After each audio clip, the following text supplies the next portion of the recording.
اچھا علی بھائی، وطر 3 اور 1 کا جو مسئلہ ہے اس پہ تھوڑا سا بتا دیں. 3 ہے 1 ہے، اور اگر 1 پڑھنا ہے تو اس کا کیا طریقہ کار ہے؟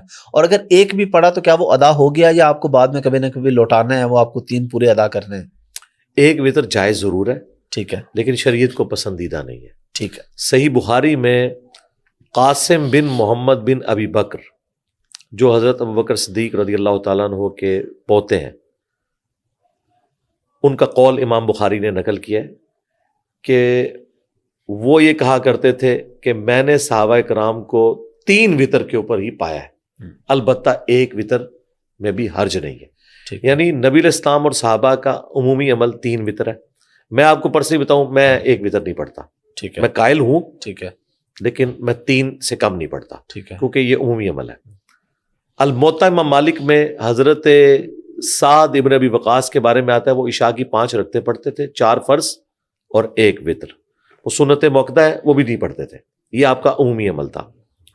یعنی صحابہ کرام سے 1 وطر پڑھنا ثابت ہے.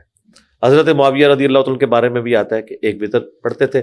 اسی لیے صحابہ کرام اس کو آکورڈ بھی سمجھتے تھے، کیونکہ نبی الاسلام کی عمومی سنت 3 وطر ہے. وہ جہاں بخاری مسلم میں 1 وطر کا ذکر آیا نا، وہ 2+1 آیا ہے.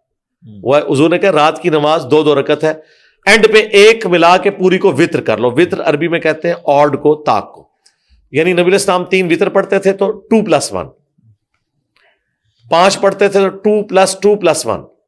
البتہ مسلم شریف میں اکٹھے 5 پڑھنا بھی ثابت ہے.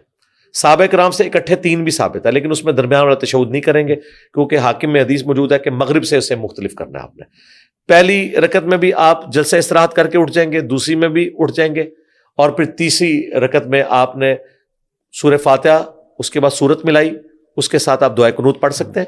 دوسرا طریقہ ہے کہ آپ تکبیر کہیں، اللہ اکبر، دوبارہ سے ہاتھ باندھ لیں اور دعائے قنوت پڑھیں، اللہم اہدنی فیمن ہدیت. دوسری جو دعا ہے اللہم انا نستعینک ونستغفرک، یہ دعا قنوت نازلہ میں آپ پڑھ سکتے ہیں، سنت سے ثابت ہے. یہ بھی قنوت وطر کی دعا جو ہے وہ ترمذی ابو داؤد میں وہی آئی ہے، اللہم اہدنی فیمن ہدیت.